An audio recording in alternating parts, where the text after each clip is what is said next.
অবশেষে জানা গেল হাদিকে হত্যার আগে শুটার ফয়সালকে 2,41,00,000 টাকা কে দিল। সিআইডি তদন্তে বেরিয়ে আসলো চাঞ্চল্যকর তথ্য, রহস্য ফাঁস, চাপে বিএনপি।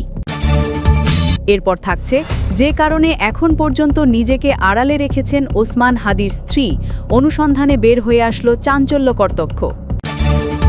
অবশেষে খোঁজ মিলল ওসমান হাদির খুনির সেই নিরাপদ আস্তানার, অনুসন্ধানে বেরিয়ে আসলো নির্বাচন আটকানোর চাঞ্চল্যকর তথ্য।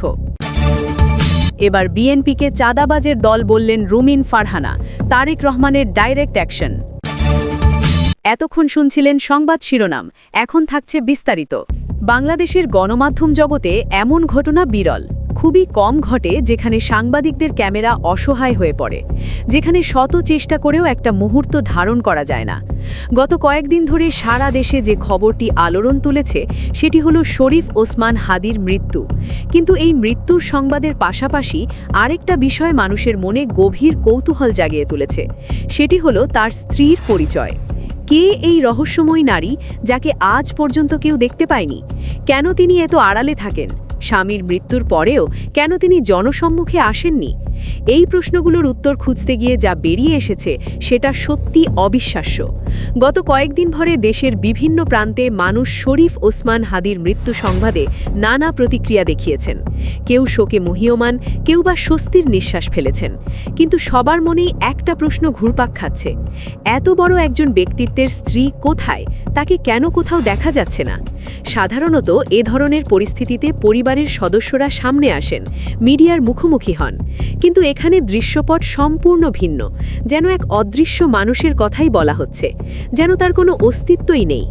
এই রহস্য ভেদ করতে গিয়ে সাংবাদিকরা যা জানতে পারলেন তা এক অনন্য গল্পের জন্ম দিল। হাসপাতালের মর্গে সেদিন ভোর থেকেই জমায়েত শুরু হয়।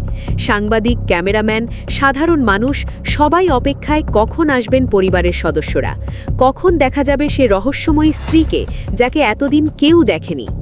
ঘণ্টার পর ঘণ্টা কেটে যাচ্ছিল, ক্যামেরা লেন্স প্রস্তুত, সবাই সতর্ক, একটা গাড়ি এলেই ক্লিক ক্লিক শব্দ শুরু হয়ে যায়।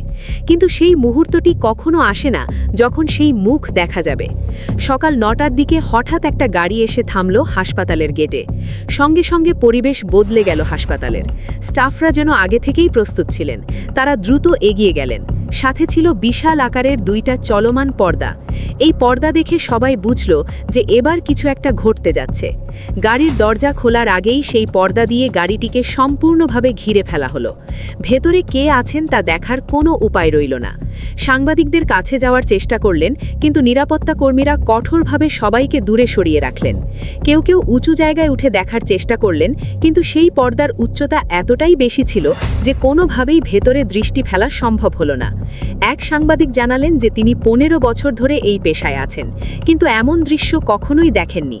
সাধারণ মানুষ প্রচার চায়, ক্যামেরার সামনে আসতে চায়, কিন্তু এখানে উল্টো চিত্র। এখানে আড়াল চাওয়া হচ্ছে, এবং সে আড়াল এতটাই নিখুঁত যে একটা ছায়াও ধরা পড়ছে না। পর্দার আড়ালে কি হচ্ছিল সেটা জানার কোনো উপায় নেই, শুধু অনুমান করা যাচ্ছিল যে ভেতরে কেউ একজন গাড়ি থেকে নামছেন। তারপর ধীরে ধীরে মর্গের দিকে এগিয়ে যাচ্ছেন সেই চলমান পর্দা। তার সাথে সাথেই চলছে যেন একটা চলন্ত দেয়াল, যেন একটা অদৃশ্য দুর্গ।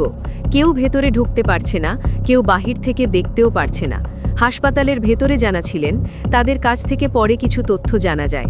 তারা বলেছেন যে মর্গে প্রবেশের আগে সেখানকার সব পুরুষ স্টাফদের বাইরে যেতে বলা হয়, শুধু মহিলা স্টাফরা ভেতরে ছিলেন, এবং তারাও নির্দেশনা পেয়েছিলেন যে কোনো ছবি তোলা যাবে না, মোবাইল ফোন বাইরে রাখতে হবে। এই নির্দেশনা এতটাই কঠোরভাবে মানা হয়েছিল যে ভেতরে কি ঘটছে তার কোনো রেকর্ডও ছিল না। একজন মহিলা স্টাফ পরে অফ দ্য রেকর্ডে জানিয়েছিলেন যে ভেতরে একজন নারী এসেছিলেন, তিনি পূর্ণ পর্দায় ছিলেন, মাথা থেকে পা পর্যন্ত কালো কাপড়ে ঢাকা, শুধু চোখও দেখা যাচ্ছিল না। হাতে মোজা ছিল, পায়ে মোজা ছিল, কোনো অংশ উন্মুক্ত ছিল না। তিনি তার স্বামীর মরদেহের পাশে দাঁড়িয়েছিলেন কিছুক্ষণ।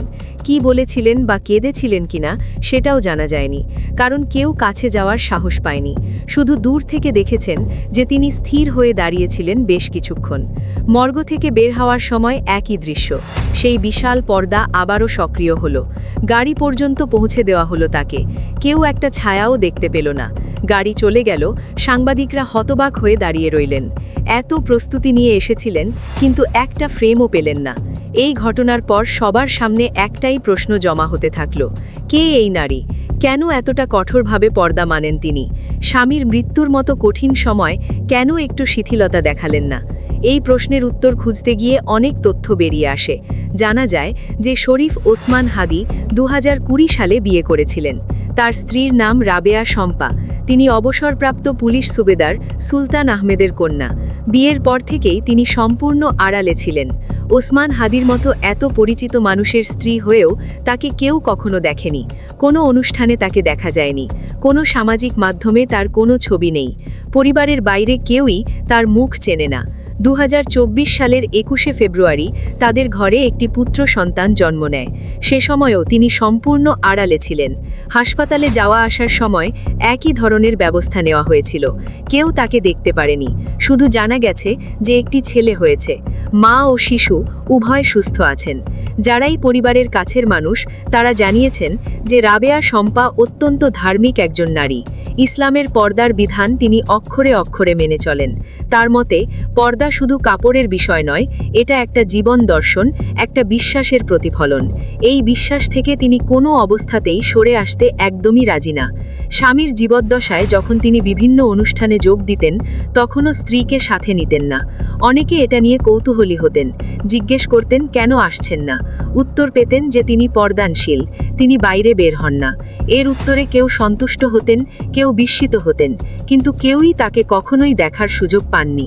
ওসমান হাদির মৃত্যুতে যখন দেশ জুড়ে তোলপাড় শুরু হলো তখন অনেকেই ভাবলেন এবার তো স্ত্রীকে সামনে আসতে হবে, মিডিয়ার সামনে কথা বলবেন, কিন্তু তিনি আসেননি।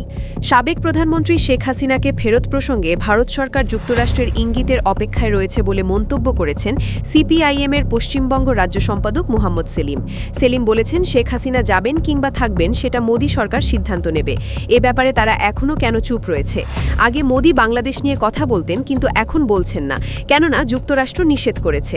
আসলে হাসিনাকে বাংলাদেশে ফেরত দেওয়ার ব্যাপারে ভারত সরকার যুক্তরাষ্ট্রের সিগন্যালের অপেক্ষা করছে। সিপিআইএমের এ বক্তব্য নিয়ে রাজনৈতিক মহলে আলোচনা শুরু হয়েছে। তবে ভারত সরকারের পক্ষ থেকে এখন পর্যন্ত এ বিষয়ে কোনো প্রাতিষ্ঠানিক প্রতিক্রিয়া জানানো হয়নি। আবারও স্বজন হারানোর বেদনায় শেখ হাসিনা, তবে এবার নিজের নয়। ভালুকায় ঘটে যাওয়া নৃশংস হত্যাকাণ্ডে নিহত দীপু দাসের বাবার সঙ্গে কথা বলেছেন শেখ হাসিনা। বিশ্লেষকদের মতে সংবেদনশীল ও আবেগঘন পরিস্থিতিতে থাকা পরিবারটির অসহায়ত্বের সুযোগ নিয়ে নিজের রাজনৈতিক এজেন্ডা বাস্তবায়নে মেজেছেন শেখ হাসিনা। একটি ফেসবুক লাইভে তিনি কথা বলেন যা শুনলে যে কোনো বিবেকবান মানুষের মনে ঘৃণা উদ্রেক হতে বাধ্য। সামাজিক যোগাযোগ মাধ্যমে ছড়িয়ে পড়া ভিডিও ক্লিপটি পর্যালোচনায় দেখা গেছে কথোপকথনের সময় শোকাহত দীপু দাসের বাবাকে পাশ থেকে কেউ একজন নিচু স্বরে কথা শিখিয়ে দিচ্ছিলেন।